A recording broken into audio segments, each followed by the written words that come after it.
Om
Swastiastu, salam sejahtera, Om Namo Buddhaya, dan salam kebajikan. Dan untuk penelusuran kali ini saya mengajak saudara untuk berwisata ke kuburan orang Tionghoa. Ini letaknya di Dusun Laga Tunjung Kelodan. Masih kalau minggu lalu kita ada di Bendungan Laga Tunjung, ini masih berdekatan sekitar 700 meter dari Bendungan Laga Tunjung. Dan ini lokasinya di Kecamatan Keramaitan, Kabupaten Tabanan.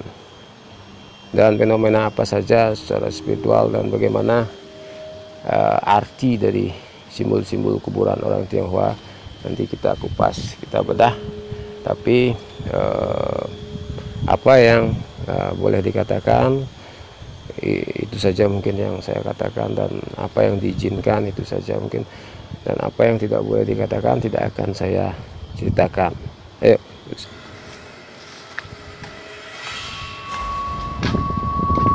Dan di sebelah sini ada kuburan orang Tionghoa. Salam. Dan tanpa mengurangi rasa hormat, karena saya dari agama lain mungkin akan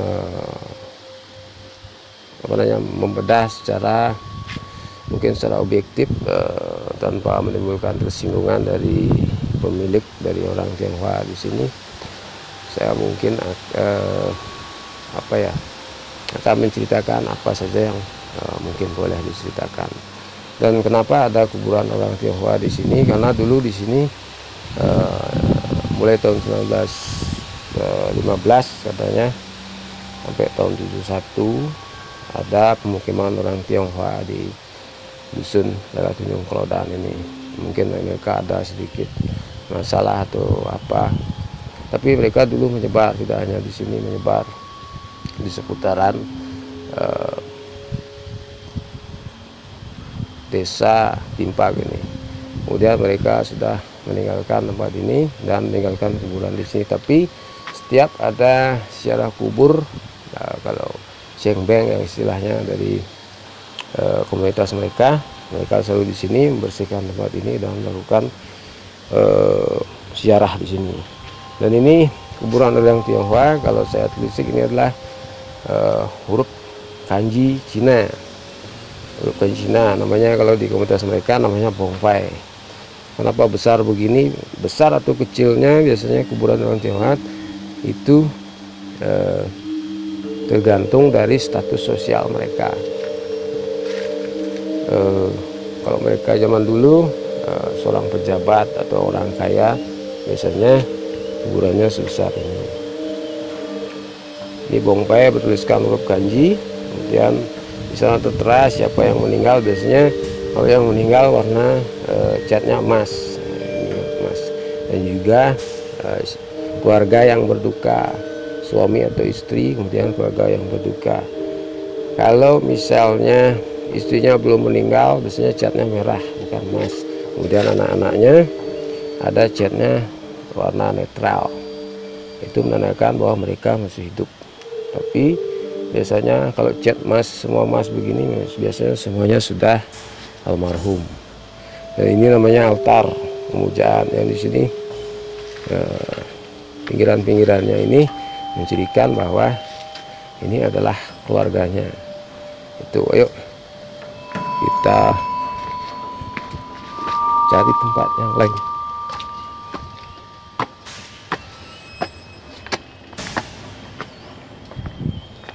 Kalau di segi aura dan power di sini memang powernya luar biasa ya. Tapi tergantung siapa yang datang ke sini. Karena mereka kuburan ini juga dijaga oleh leluhur-leluhur mereka. Karena mereka dapat anugerah, kemudian di sini tetap menjaga. Di sini semua adalah semacam koneksi bahwa tempat ini adalah tempat untuk berhubungan dengan leluhur-leluhur mereka. Kalau di sini mungkin agamanya lain ya. Agamanya lain, mungkin agamanya Kristen, tapi tetap mereka melestarikan tradisi mereka. Orang Tionghoa membuat kuburan seperti ini. Itu kenapa kuburan ini menghadap ke timur. Kalau di sisi timur ini menghadap ke timur karena dari kepercayaan mereka bahwa leluhur mereka di sini. Karena dulu memang orang Tionghoa bermukim di sana, jadi kepercayaan mereka bahwa leluhur mereka akan selalu melihat anak-anaknya yang ada di bermukim di timur sana. Kalau orang Tionghoa dulu membangun kuburan juga tidak sembarangan, Mereka memilih tempat yang tinggi seperti ini karena mereka juga menggunakan Feng Shui. Feng Shui kalau memilih tempat untuk mengubur jenazah dari orang tua atau sanak saudara mereka. Dan Feng Shui di sini yang pertama mereka biasanya mencari tempat yang tinggi karena dipengaruhi oleh beberapa unsur. Yang pertama ada unsur tanah, ada unsur kayu, ada unsur air, ada unsur naga, ada unsur goanya. Untuk itulah mereka memilih tempat di sini supaya juga memuliakan di tempat yang agak tinggi, dan biasanya sering berhadapan dengan sungai atau kali kecil begitu ya. Yuk, sini.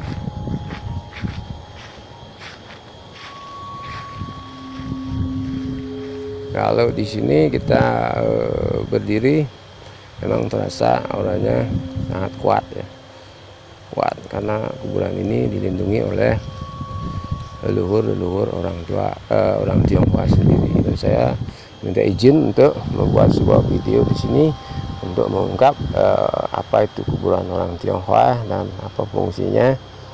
Dan saya merasakan sebuah persamaan bahwa seperti di kemulan orang Bali gitu ya, sebagai tempat untuk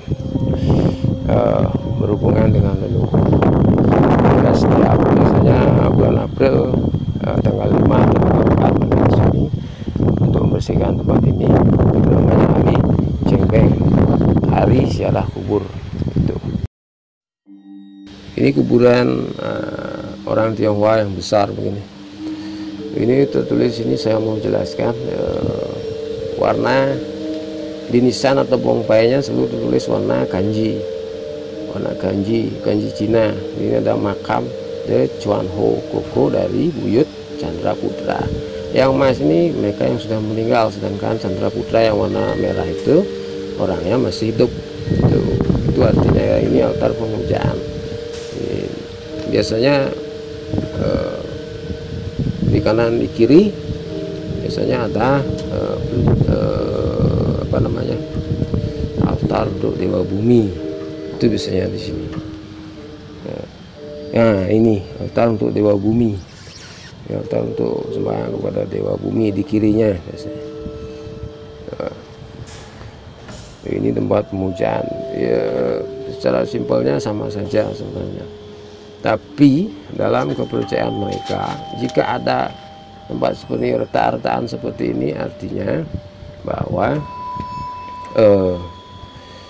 ini tidak boleh sebenarnya ada retakan, ada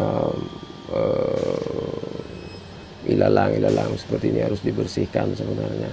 Kalau ada retakan seperti ini akan bawa nasib sial kepada kepala dari keluarganya.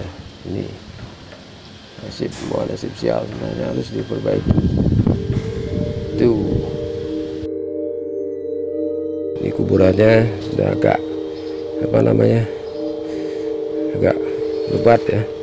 Mudah-mudahan nggak ada ularnya di sini. Misi. Nah itu seperti itu tuh. Kita berjalan ke barat.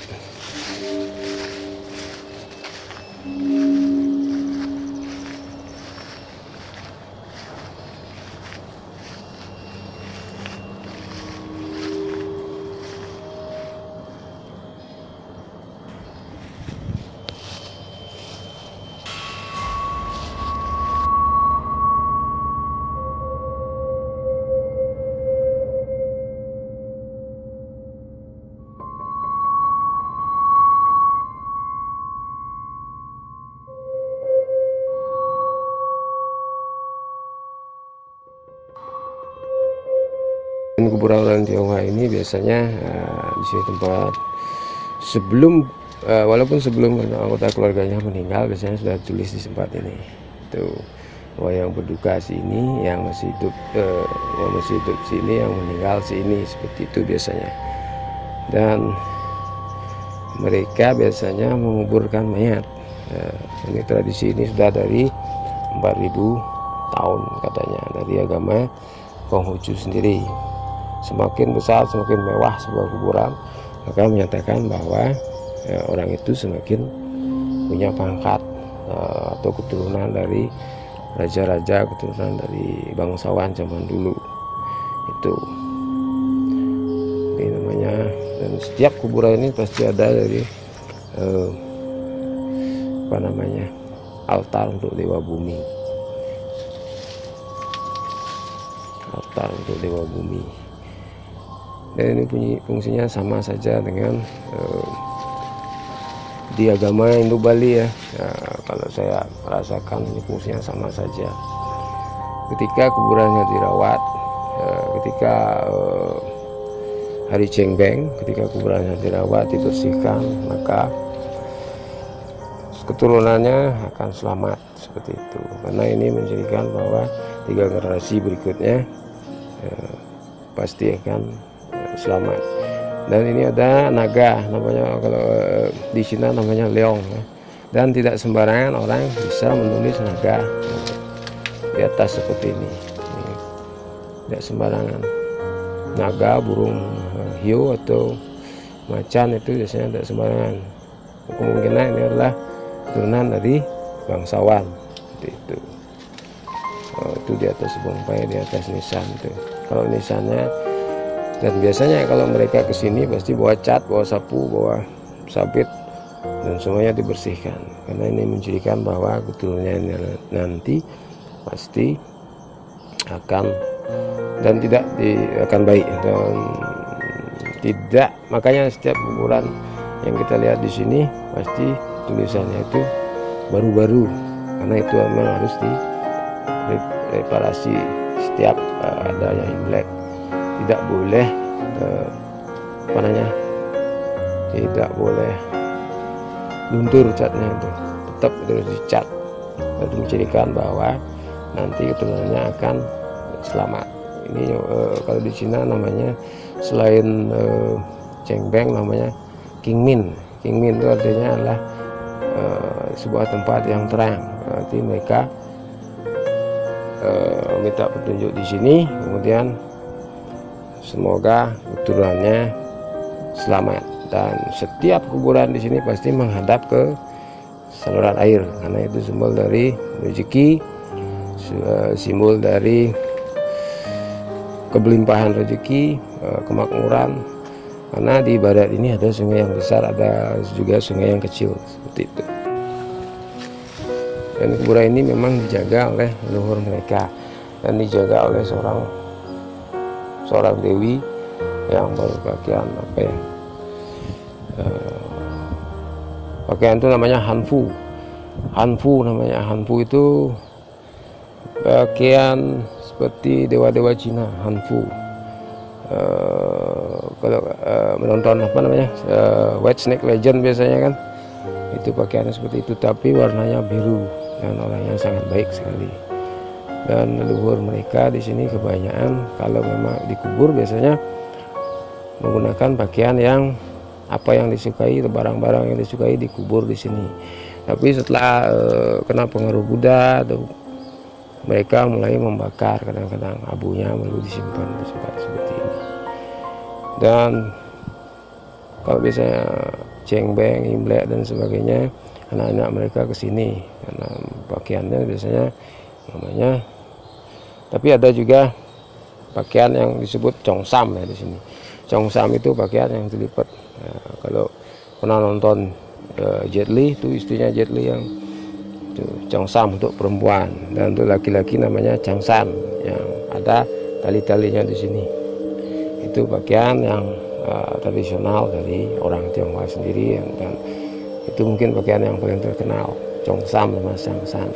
Ada juga pakaian mereka yang namanya Kipau, itu lebih sederhana lagi, lebih sederhana, lebih simpel untuk mereka melakukan syarah di sini. Dan sebagian memang ada yang pakai pakaian Changsam dikubur di sini. Seperti itu. Yuk. Kita kembali karena terlalu lebat.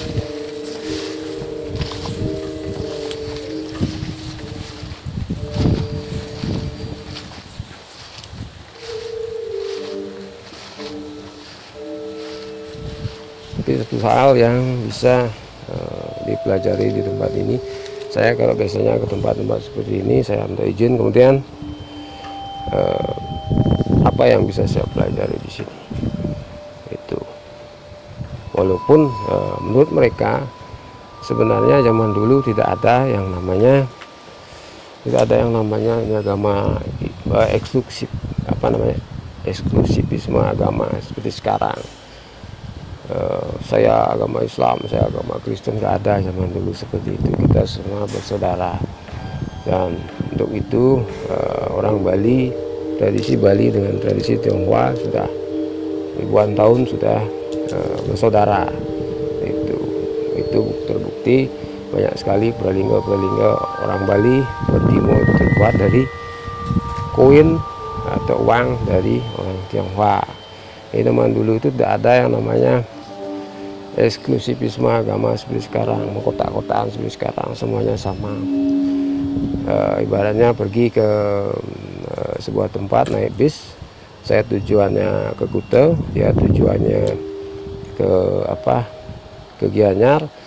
Di satu tempat itu pasti kita berpisah. Itu kita berjalan bergandengan, tapi di satu tempat kita pasti akan berpisah karena menuju ke alam masing-masing. Seperti itu prinsipnya zaman dulu.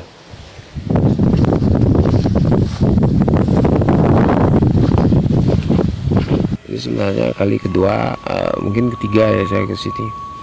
Saya dulu sudah punya kesan tertentu dari tempat ini. Kalau misalnya ke sini berhati baik, tidak ingin mengganggu apapun, maka mereka pun menyambutnya dengan baik. Kalau orang di sini ini orang luhur semua. Kadang-kadang kalau hati kita baik, mereka menyapa, kemudian membuat kita sedih, membuat kita teringat orang tua, membuat kita teringat pada sanak saudara, seperti itu.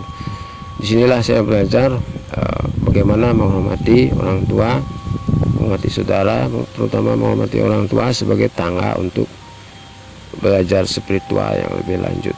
Jadi orang tua bagi mereka adalah sumber dari segala rezeki, sumber dari segala hoki, seperti itu orang Tionghoa. Makanya kalau mereka kualat sama orang tua, dipastikan hidupnya pasti hancur.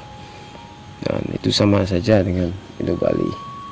Dan kalau kita ke sini, artinya dengan membawa pikiran buruk, ingin menjarah sesuatu, ingin mengambil sesuatu, itu juga nanti beda, beda di sini. Akan ada kekuatan yang berbilang bisa menyakiti. Nah, di sini ada yang namanya seperti jenis entah dewan raka atau apa yang menjaga di pojok selatan sana. Itu Jadi tempat seperti ini harus baik. Di sini nggak ada banyak sekali penjaga-penjaga mereka seperti ular, seperti kalajengking, seperti macan hijau, macan putih, ular dan sebagainya. Dan mereka sangat menyukai, dan surga mereka sangat menyukai warna merah, karena warna merah itu bagi mereka adalah warna keberuntungan, warna pertama kali dunia diciptakan dengan api merah. Seperti itu, warna pertama yang diciptakan itu warna merah. Makanya setiap orang Tionghoa pasti menyukai warna merah. Itu.